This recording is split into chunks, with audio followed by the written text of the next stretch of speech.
Subscribe करें और दबाएं बेल आइकन ताकि कोई खबर रह न जाए।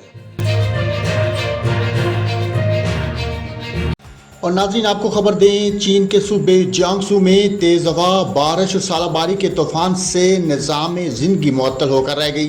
चीनी मीडिया के मुताबिक तूफान से नाजिंग शहर में मुख्तलिफ हादसात में 3 अफराद हलाक हो गए। चीनी मीडिया के मुताबिक नाजिंग में तेज़ हवाओं से दरख्त गिर गए, जबकि मुतअद्दिद गाड़ियाँ भी तबाह हो गई। चीन के महकमा मौसमियात के मुताबिक सुबह जियांगसू में 14 जून तक मूसलाधार बारिशें जारी रहने का इम्कान है।